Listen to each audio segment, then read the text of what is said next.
ఆశలు ఇప్పుడు ఎలా మారినాయో తెలుసా? నా స్నేహితులు, నా బంధువులు, నా రక్త సంబంధికులు, నా కుటుంబం, నాది నాది నాది అనుకున్నాను.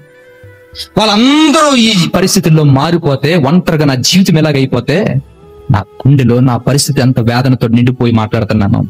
ఆశ లేదు ఇంకా నాకు ఈ భూమి మీద. ఆశ మాత్రం ఒకటి ఉంది, అది ఈ భూమి మీద కాదు. ఏమని చెప్తున్నాడు తెలుసా? ఆశ ఏదైనా నా కుండిని ఎడలా పాతాళము నాకు ఇల్లు. చూసారా ఏమని చెప్తున్నాడట? పెద్ద ఇల్లు కట్టుకున్నాను, ఇదే ఇల్లు నాకు శాశ్వతం అనుకున్నాను. కానీ ఆ ఇంట్లో చనిపోయి నన్ను తీసుకువెళ్ళి ఒక రోజు గోతులు పెడతారు కదా, ఆ గొయ్యే నా ఇల్లు అనుకుంటాను ఇంకా. ఎందుకంటే ఎంత పెద్ద బంగ్లా కట్టుకున్నా ఆ బంగ్లాలో ఆయన పెట్టరు కదా. మన చూపుతుమనేటువంటి నిజంగా మెసేజ్ చూపించాడు. ఏంటో తెలుసా? ఒక బెంజ్ కారు వెళ్తుంది, దాని ఖరీదు 3 కోట్లు అని చెప్పాడు. రేంజ్ రోవర్ వెళ్తుంది, దాని ఖరీదు 4-5 కోట్లు అని చెప్పాడు. ఒక ఆడి కారు వెళ్తుంది, దాని కాస్ట్ వచ్చి ఒక 2-3 లక్షల 2 కోట్లు అని చెప్పాడు. ఇలా కార్ల మీద కార్లు వాటి అన్నిటి రేటు చెబుతున్నాడు. ఇవన్నీ ఒక యజమానుడివే ఇన్ని కోట్లు కార్లు కొన్నాడు కదా. అదిగో ఆ కార్ల ముందు ఒకటి ఉంది, అంబులెన్స్, అందులో వెళ్తున్నాడు శవం.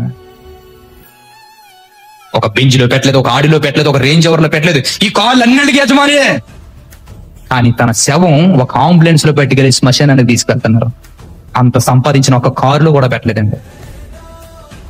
మనం ఎంత పెద్ద బంగ్లాలు కట్టుకున్నా, ఎంతంత కార్లు తిరిగినా, ఎంత సంపాదించుకున్నా, మన లైఫ్ కూడా అదే. ఒక యోబే చెబుతున్నాడు. యోబు ఎలాంటి వాడు తెలుసా? ఈ భూమి మీద ఈ రోజుకైనా ఆస్తి నిలబెడితే తనకంత కుబేరుడు ప్రపంచంలో ఎవ్వడో ఉండలేనంత ఆస్తి అయింది. అంత ఆస్తికర్త ఒక మెసేజ్ ఇస్తున్నాడు మానవాళికి. ఆశ ఏదైనా ఉన్నదంటే ఇంకా ఆశ లేదు. మనుషుల బుద్ధులు అర్థమైన తర్వాత నాకు అర్థమైంది. చనిపోయిన తర్వాత, చనిపోకముందు ఎన్నెన్నో చెప్తుంటాం. ఇదిగో ఈ వాచ్ చనిపోయినప్పుడు తీయొద్దంటాం, ఈ ఉంగరం తీయొద్దంటాం, ఇదిగో ఇది చిన్నప్పటి నుంచి ఉంది, ఇది తీయొద్దు, గుర్తు పెట్టుకోద్దంటాం. అని చనిపోయేటప్పుడు ఇవన్నీ తీసేస్తారండి. తెలుసా? నేను ఒక డెడ్ బాడీ దగ్గరికి వెళ్తే ముక్కు పొడక లాగేసారంటే. చిన్నది గోల్డ్, అది ఎప్పటి నుంచో ఉన్నది కదా, అలా వదిలేయండి అంటే ఉంచలేదు దాన్ని. ఆమెమన్నదని తెలుసా? అలా వదిలేండి బాబు అన్నదట. తెలుసా ఎలాంటి పరిస్థితుల్లో చూడండి. ఇప్పుడు అంటున్నాడు ఆశ ఏదైనా ఉన్నదని అడిగితే ఇంకా పాతాళమే నా ఇల్లు అనుకుంటాను నేను. ఇంకా అప్పటి వరకు పెద్ద పెద్ద వెలుతుల మధ్య పట్టుపరుపు మీద పడుకోవాలనుకునే కోరిక నాకు ఉండేది. ఇంకా పాతాళమే నా ఇల్లు అన్న తర్వాత నాకు అర్థమైంది, ఇంకా మట్టిలోనే పక్కేసుకోవాలని నాకు అర్థమైపోయింది. ఇంకా ఇప్పుడు మా నాన్న, మా అమ్మ, మా అక్క, మా చెల్లి, మా అన్నయ్య అనుకుని బంధు సంబంధాలన్నీ కలుపుకునేవాడిని. ఇంకా బంధువులతో సంబంధం లేదు నాకు. నా బంధువులు కానీ, నా అమ్మ అయినా, నా అక్క అయినా, నా చెల్లి అయినా ఇంకా వీళ్ళ కాదు. ఎవరు నాకు చెల్లెళ్ళు, అక్కలని చెబుతున్నాడు తెలుసా? నీవు నాకు తండ్రివని గోతుతో చెప్పి, నానా నీ దగ్గరికి వచ్చేస్తాను, నా గోతు దగ్గరికి వెళ్ళిపోవాలి ఒక రోజు. నువ్వు నాకు తల్లివని, నువ్వు నాకు తల్లివని, ఎందుకంటే ఇదిగో నన్ను లాలించమ్మా, నీ దగ్గరికే నేను వచ్చేస్తాను, నేను గోతుతో చెప్పుకోవాలి ఒక రోజు.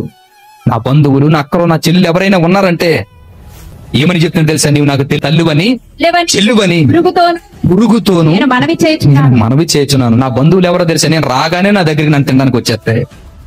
నా పొరుగులే నాకు బంధువులు. ఇంకా నా పాతాలో నాకు ఇల్లు అయ్యింది. పట్టు పరుపుమే పడుకుని నాకు మట్టే పరుపు అయ్యింది.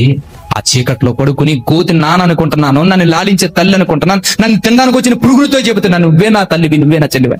ఇవి తప్ప నాతో వచ్చేది ఏది లేదనుకుని ఏడ్చి చెబుతున్నాడండి ఈ మాటలు.